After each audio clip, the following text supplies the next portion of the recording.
নমস্কার বন্ধুরা, স্বাগত সবাইকে আমাদের ইউটিউব চ্যানেলে। প্রতিদিনের মতো আজ আমি আপনাদের মাঝে নিয়ে এসেছি নতুন একটা ভিডিও। আর আজকের ভিডিওর আলোচনা দ্বারকা নগরী। হ্যাঁ বন্ধুরা, দ্বারকা নগরী শ্রীকৃষ্ণের হারানো শহরের রহস্য ও আধুনিক সন্দেহ। যতবারই শ্রীকৃষ্ণের কথা শুনি মনে হয় যেন একটি রহস্যময় জগতের গল্প, যেখানে দেবতার অভিজ্ঞান, মহাকাব্য এবং ইতিহাস এক সুতোয় বাঁধা।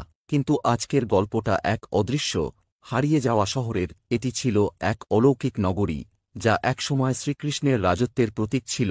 এই শহরের নাম দ্বারকা নগরী। একসময় যেখানে হর্ষ ও আনন্দ ছিল, আজ সেই দ্বারকা শুধু সমুদ্রের তলদেশে হারিয়ে গেছে।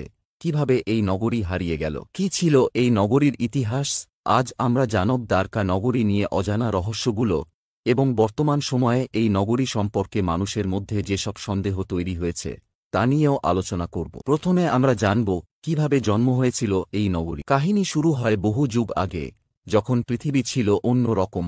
মথুরা, যেখানে শ্রীকৃষ্ণ জন্মগ্রহণ করেছিলেন, তা ছিল শত্রুদের আক্রমণে আক্রান্ত। শত্রু জরাসন্ধ যখন ক্রমাগত মথুরায় আক্রমণ করছিল, তখন শ্রীকৃষ্ণ সিদ্ধান্ত নেন তিনি মথুরা ছেড়ে নতুন একটি শহর গড়ে তুলবেন, যেখানে তার প্রজারা নিরাপদ থাকবে। তাই তিনি সমুদ্র দেবতা বরুণের কাছে গিয়ে জমি চেয়ে এবং দেবশিল্পী বিশ্বকর্মা শ্রীকৃষ্ণের জন্য এক অলৌকিক শহর তৈরি করলেন। আর এই শহরের নাম রাখা হল দ্বারকা, এক অদ্ভুত সুন্দর শহর যা সোনা, রত্ন আর অলঙ্কারে পরিপূর্ণ ছিল। শ্রীকৃষ্ণ রাজত্ব করতেন দ্বারকা থেকে, এবং এই শহর ছিল পৃথিবীর অন্যতম উন্নত নগরী।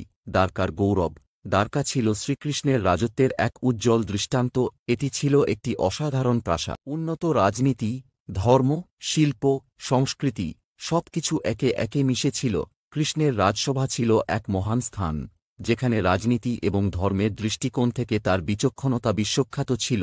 এখানে শ্রীকৃষ্ণ নিজেই ভক্তদের প্রতি ছিলেন স্নেহশীল, তাদের প্রতি তার দরদ ছিল অসীম। এটি ছিল এমন এক শহর যেখানে বাস করতেন কেবল দেবতারা নয়, পৃথিবীর শ্রেষ্ঠ ব্যক্তি এবং গুণী মানুষ। দ্বারকা কিভাবে সমুদ্রের তলে হারিয়ে গেল। শ্রীকৃষ্ণের মৃত্যু ও যাদবংশের পরিণতি অনিবার্য হয়ে ওঠে। যাদবংশের মধ্যে শুরু হয় এক ভয়াবহ গৃহযুদ্ধ। এটি ছিল প্রলয়। এই যুদ্ধের ফলে দ্বারকা ধ্বংস হতে থাকে। এরপর শ্রীকৃষ্ণের চলে যাওয়ার কিছুদিন পর সমুদ্র ধীরে ধীরে এই নগরীকে গ্রাস করতে থাকে। শেষ পর্যন্ত দ্বারকা সম্পূর্ণভাবে সমুদ্রের তলদেশে ডুবে যায়।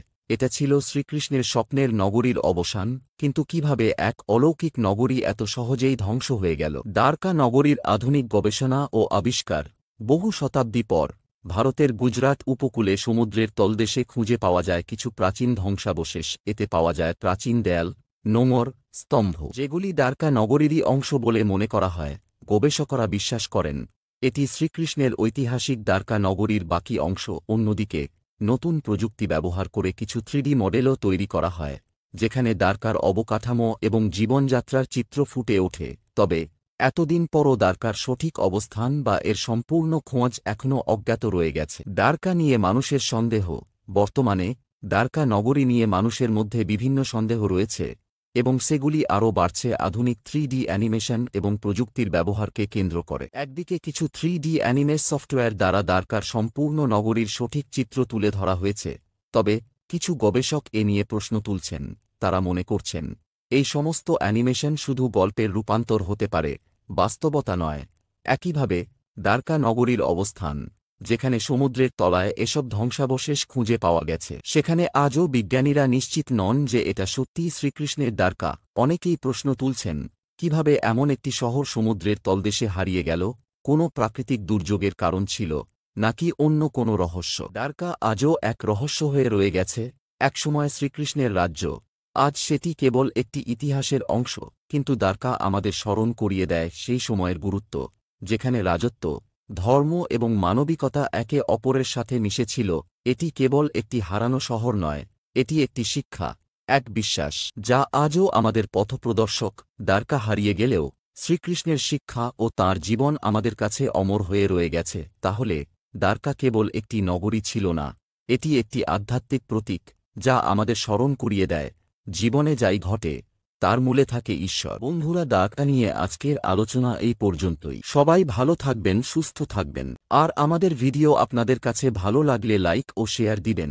আর এমন সব ভিডিও পেতে আমাদের ইউটিউব চ্যানেলটি সাবস্ক্রাইব করে আমাদের সাথেই থাকুন। ধন্যবাদ সবাইকে। জয় শ্রীকৃষ্ণ।